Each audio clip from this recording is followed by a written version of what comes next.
नमस्कार दोस्तों। आज अपने तबला क्लास का दूसरा लेसन आपके सामने लेकर आया हूँ।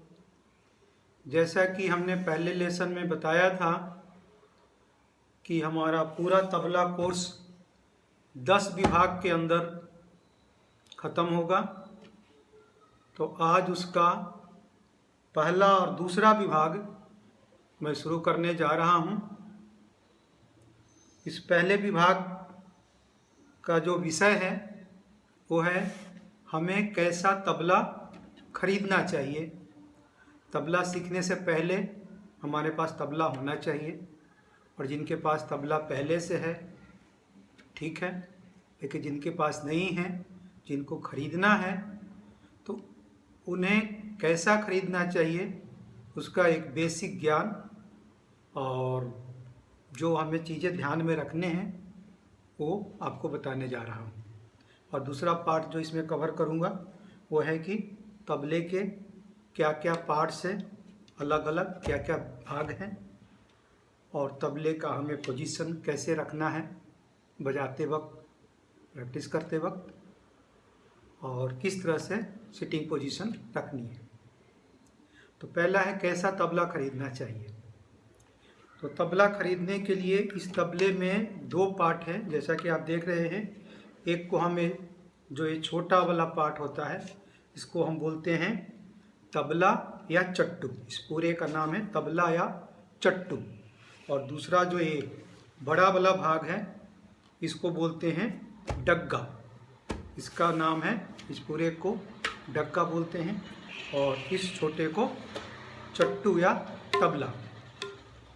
तो कैसा होना चाहिए, कैसा होने के लिए ये जो इसका साइज है ऊपर का चट्टू का, ये साइज आपका 4.5 इंच, मैं एक फीते से आपको दिखा रहा हूँ नाप करके।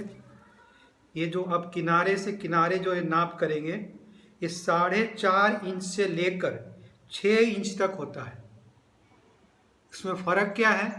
फ़र्क ये है कि जितना ये छोटा होगा उतनी इसकी आवाज़ में जो पिच है, टनक, ये ज़्यादा होगी, और जितनी ये साइज बड़ा होता जाएगा इसकी पिच कम होती जाएगी, इसमें गमक ज़्यादा होगी, पिच कम होगी। तो इसका फ़र्क ये पड़ता है कि जहाँ तेज़ आवाज़ से हाई पिच में जो गाने बजते हैं उसके लिए ये छोटे साइज वाले जो 4.5 इंच 5 इंच साइज जो है ये चट्टू या तबला सही होता है, इसकी पिच हाई होती है। और जहाँ जो गंभीर प्रकृति की आवाज़ जैसे गज़ल वगैरह में चाहिए तो ये 5.5 इंच 6 इंच तक के भी तबला चले जाते हैं। वैसे प्रैक्टिस के लिए 6 इंच का भी ले सकते हैं, क्योंकि उसमें ये हाथ की पोजीशन रखने में सुविधा होती है। अलग अलग साइज बड़ा होता है तो अलग अलग जगह हाथ की पोजीशन हम आसानी से रख सकते हैं, आसानी से बोल को सीख सकते हैं। लेकिन अब मैं एक ऐसा उपाय बता रहा हूँ जो सीखने और बाद में बजाने दोनों के काम आ जाए। सीखने के लिए सिर्फ लें तो 6 इंच का ले सकते हैं, लेकिन बजाने के लिए फिर आपको 5 इंच, 5.25 इंच, 5.5 इंच का लेना होगा। और जब प्रोफेशनल बजेगा तो उसमें 4.5 इंच से 5 इंच का ही बजाते हैं।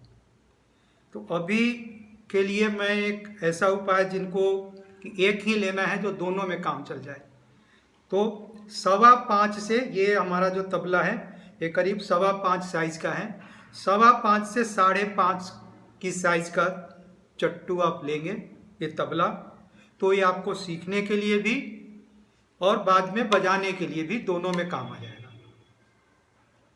तो ये है, एक बार लेनी है तो 5.25 से 5.5 इंच का साइज देखना है, साइज के हिसाब से। और दूसरा जो है कि ये जो बना होता है शीशम का बना होता है, एक स्मूथ बना हुआ होना चाहिए पूरे शीशम का ऊपर से नीचे तक, इस तरह के ये साइज है, स्मूथनेस पके हुए शीशम का होना चाहिए। दूसरा आता है ये डग्गा। डग्गे का जो साइज है ये एक ही होता है, ये 9 इंच का होता है।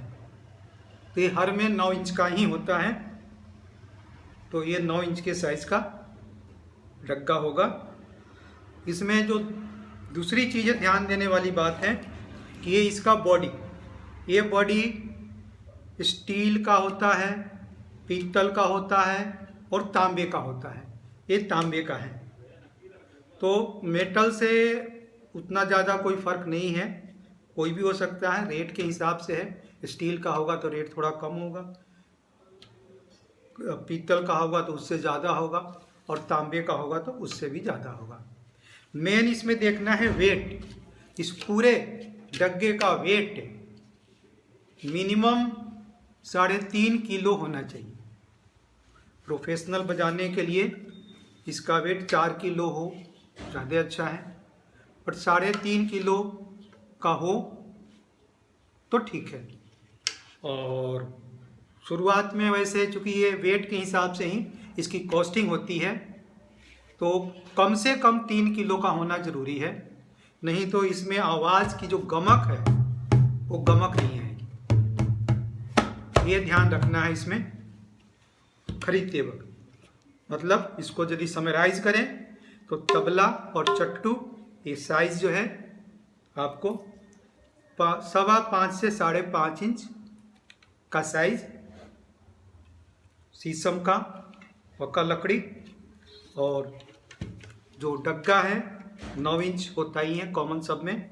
इसमें वेट सिर्फ देखनी है, कम से कम 3 किलो वेट होना चाहिए।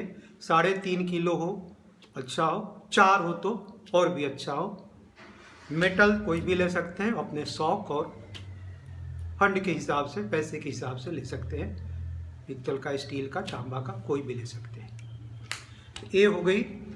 ये जो हम साइज लेंगे तो ये हमें सीखने के लिए भी और बजाने के लिए दोनों के काम आ जाएंगे। अब हम देखते हैं कि इसके क्या क्या पार्ट्स, तबले के क्या क्या हैं। तो तबले के पार्ट्स के लिए एक मैं सबसे पहले एक दिखा रहा हूँ, इसको आप ध्यान से देखिए। इसको रोक करके एक बार देख भी सकते हैं। थोड़ी देर में इस पर दिखा रहा हूँ, स्लो करके, पॉज करके हर पार्ट्स को देख सकते हैं, और मैं अलग से इसको बताता भी हूँ। एक बार इस फिगर को ध्यान से देख लीजिए। देखिए, तो हम दाएं में सबसे पहले आते हैं। इसको, वीडियो को मैं थोड़ा इस पे हाईलाइट कर देता हूँ। दाएं पार्ट में ये जो पूरा तबला है, इसके बीच में एक काला पार्ट है। इस काला पार्ट को बोलते हैं स्याही, इसको बोलते हैं स्याही। उसके बाद ये सबसे जो किनारे का जो पार्ट है, ये यहाँ से कटा होता है। आप देखिए, ये कटा हुआ है, निशान है।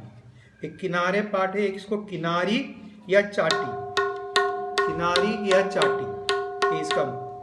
और स्याही और किनारी के बीच में जो भाग है, वाइट उजला वाला, जहाँ से ये कटा हुआ इसके ऊपर होता है, इसको बोलते हैं मैदान।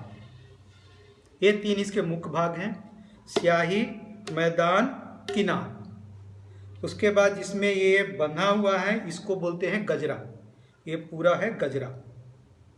गजरे के साथ इसको टाइट करने के लिए ये रस्सियां हैं, इसको बोलते हैं बद्दी। ये चमड़े की रस्सियां होती हैं, और इनको टाइट करने के लिए बीच में गट्टे होते हैं। ये गट्टे से इसको ऊपर नीचे करके, नीचे करेंगे टाइट होगा। टाइट करके इसको ट्यून करने का काम आता है। जैसे भी टाइट करते हैं, इसको हथौड़े वगैरह से, हथौड़ी होता है, यह हथौड़ी साथ में मिलेगा जब खरीदेंगे। ऐसे करके इसको टाइट कर सकते हैं, और यहाँ से भी इस तरह से एक किनारे पे ट्यूनिंग करने का काम आता है। तो ये हो गया दाएं का पार्ट्स। बाएं में भी इसी तरह से 3 पार्ट होता है। बीच में स्याही होता है, उसके बाद किनारे में ये किनार हुआ, जहाँ से इसमें भी ये कटा हुआ भाग होता है, एक किनार, और बीच में मैदान होता है, इसको बोलते हैं मैदान, जहाँ से हमें आवाज़ निकालनी है। एक किनारे में इसका भी एक गजरा है, रस्सियाँ इसमें भी टाइट करने के लिए हैं, और गिट्टी भी लगा के टाइट करते हैं, ज़रूरत हो तो टाइट करने के लिए। बाकी ये इस तरह का इसका पार्ट है। ये इसके पार्ट्स हो गए। हम एक बार इसको दोबारा समराइज कर सकते हैं। दोनों में सेम ही तरह के पार्ट होते हैं, फर्क सिर्फ ये है स्याही का पोजीशन। ये तबले में स्याही बिल्कुल सेंटर में होता है, जो ये डग्गा है इसमें स्याही मैदान का एक साइड कम होता है, एक साइड ये ज़्यादा छोड़ा हुआ होता है। ये इसके डिजाइन में फर्क होता है, ये बस ध्यान देना है। इसी तरह से होता है, सारे तबले इसी तरह से बनते हैं। अब आते हैं हम तबले का पोजीशन, बैठने का पोजीशन। बैठने के लिए जैसे मैं बैठा हूँ, एक तो अपनी हाइट के अनुसार जब तबले को हम रखते हैं तो नीचे इसका ये रखने का होता है जिससे कि ये फिसले नहीं, दोनों तरफ, दोनों में ये होता है, इसके ऊपर हम इसको रखते हैं। जब हम बैठते हैं तो हमारा हाइट इस तरह से हो कि ये जो हाथ है, हाथ का जो पोजीशन है, ये हाथ ये इसके हमें पैरेलल में हो, थोड़ा ऊंचा ही हो, इससे ऐसे नीचा ना हो, ऐसे हो ऊंचा। तो यदि हमारी हाइट कम है तो हम नीचे कुछ गद्दा लगा करके बैठ सकते हैं, ऊंचा करके बैठ सकते हैं थोड़ा सा। और जिनकी हाइट बराबर है तो आप बस ये देखनी है कि ये पोजीशन आप देखो। अच्छा, हाथ जो है इस तरह से ही बेंड होके आनी है, ऐसे नहीं आनी है, बहुत फैल के भी नहीं आनी है, बहुत ऐसे भी नहीं आनी है, ये इस तरह से आनी है, सर्कुलर टाइप में, करीब करीब इस तरह से ऐसे घूम करके, इस तरह से घूम करके सर्कुलर टाइप में आनी है। तो तबले का पोजीशन रखते हैं, इस तबले को थोड़ा सा आगे झुकाते हैं, बहुत ज़्यादा नहीं, थोड़ा सा इधर आगे की तरफ और थोड़ा सा इधर बाएं तरफ, बहुत ज़्यादा नहीं। उसी तरह से जो ये डग्गा है इसको भी थोड़ा सा ये अपनी तरफ और थोड़ा सा ये इधर दाईं तरफ। और ये जो स्याही का जहाँ कम वाला पतला वाला पार्ट है वो इस तरफ होता है, इससे मिलता, इसके सामने आएगा। और जो ज़्यादा वाला पार्ट है वो ऐसे दूर रहेगा इससे। हाथ की पोजीशन जब आएगी तब इस तरह से आ गया, देखिए ये थोड़ा सा ऐसे आगे की तरफ और थोड़ा सा इधर की तरफ झुका है, ये थोड़ा इधर नीचे की तरफ हमारी तरफ और थोड़ा सा इस तरफ तबले की तरफ झुका है। बैठते वक्त ये देखिए, ये पोजीशन हाथ का, ये हमेशा इसके पैरेलल में रहना चाहिए, थोड़ा ऊपर रहना चाहिए, नीचे नहीं रहना चाहिए, इस पोजीशन पर रहना चाहिए। जो दूसरा बायां जो है, बायां का पोजीशन होता है, देखिए ये तलहथी जो है, ये हथेली का जो पार्ट है, ये इस स्याही को यहाँ टच करते हुए ऐसे रहेगा, टच करते हुए। और ये जो दो हमारे ये और ये पहली और दूसरी अंगुली, इसका काम होता है, कैसे होगा वो बाद में बताऊंगा। तो यहाँ पे इसकी पोजीशन ही होती है,